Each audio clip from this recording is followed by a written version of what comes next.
আসসালামু আলাইকুম। ফুটবল বিধাতা বোধহয় সব গল্পে সুখের শেষ লিখে রাখেন না। আমরা ভেবেছিলাম মহাকাব্যের শেষ অধ্যায় হবে উৎসবের, হবে সোনালী ট্রফি উঁচিয়ে ধরার, কিন্তু 2026 বিশ্বকাপের ফাইনালে শেষ বাঁশিটা যখন বাজলো তখন কোটি ভক্তের বুকে ভেঙে চুরমার হয়ে গেল। স্পেনের কাছে মাত্র 1-0 গোলে হার। ম্যাচ শেষে বিশ্ব দেখলো এক অভূতপূর্ব দৃশ্য।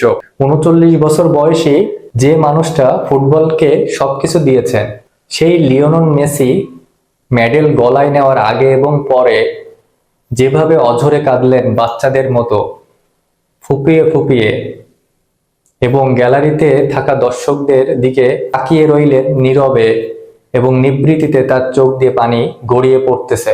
তার সেই চোখে জল দেখে শুধু আর্জেন্টিনার সমর্থকদেরই নয়, তিনি কাঁদালেন পুরো ফুটবল বিশ্বকেই। তিনি কি চেয়েছিলেন আর নিয়তি তাকে কি বা দিল?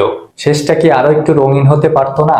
লিওনেল মেসি এই বিশ্বকাপে এসেছিল কোনো কিছু প্রমাণ করতে নয়, এসেছিল নিজের শেষ আন্তর্জাতিক মঞ্চটাকে রূপকথার মতো রাঙিয়ে বিদায় নিতে। তিনি চেয়েছিলেন টানা দ্বিতীয়বারের মতো আর্জেন্টিনার হয়ে বিশ্বকাপ তুলে দিয়ে বিশ্বমঞ্চের সর্বোচ্চ চূড়ায় দাঁড়িয়ে বিদায় নিতে। তিনি চেয়েছিল 22 গোল করা কিলিয়ান এমবাপ্পেকে টপকে বিশ্বকাপের সর্বকালের সর্বোচ্চ গোলদাতার মুকুট মাথায় পরে ফুটবলকে চিরবিদায় জানাতে। অথচ 3টি বিশ্বকাপ ফাইনাল খেলার অনন্য কীর্তি গড়ার দিনও নিয়তি তার কপালে লিখে রাখলো রানার্স আপের রূপালী মেডেল। ট্রফি জয়ের এত কাছে এসেও মাত্র একটি গোলের ব্যবধানে তাকে মাঠ ছাড়তে হলো শূন্য হাতে।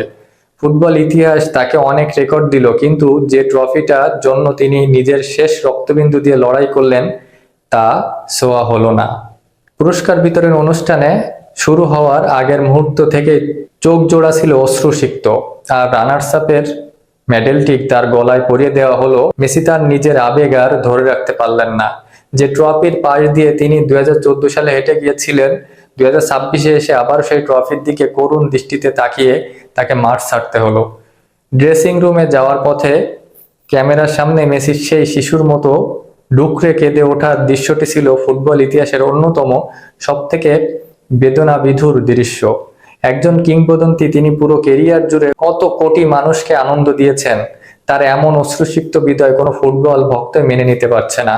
হ্যাঁ, শেষটা আসলে আরো রঙিন হতে পারত। হয়তো আজ মেসির হাতে 45তম দলীয় শিরোপা উঠত, হয়তো তিনি এমবাপ্পেকে ছাড়িয়ে 23 গোল নিয়ে ইতিহাসে সেরা গোলদাতা হিসেবে মাঠ ছাড়তেন। কিন্তু ফুটবল বড় নিষ্ঠুর। ফুটবল কাউকে এক হাতে সব দেয় না। ডিয়াগো ম্যারাডোনাও তার শেষ বিশ্বকাপটা এভাবে ট্র্যাজেডি দিয়ে শেষ করেছিলেন। মেসিকেও সেই একই নিয়তির মুখোমুখি হতে হলো। তবে ট্রফি না জিতলেও মেসির শ্রেষ্ঠত্ব বিন্দুমাত্র কমবে না। তিনি ট্রফি পাননি ঠিকই, কিন্তু যেভাবে 39 বছর বয়সেও পুরো দলকে ফাইনালে টেনে নিয়ে এসেছেন, চিরকাল ফুটবল ইতিহাসের পাতায় স্মরণ অক্ষরে লেখা থাকবে। ট্রফি না জিতলেও কোটি ভক্তের হৃদয়ে তিনি চিরকাল থাকবেন, গ্রেটেস্ট অব অল টাইম বা গোট হিসেবে। বন্ধুরা, মেসির এই কান্না কি আপনার চোখকেও ভিজিয়ে দিয়েছে? ফুটবল কি মেসির সাথে সত্যি অবিচার করলো, নাকি ট্রফি না পেলেও মেসি আমাদের হৃদয়ে চিরকাল চ্যাম্পিয়ন হিসেবেই থেকে যাবেন? কমেন্টে অবশ্যই মেসিকে নিয়ে আপনার মন থেকে একটি মন্তব্য করবেন। ধন্যবাদ।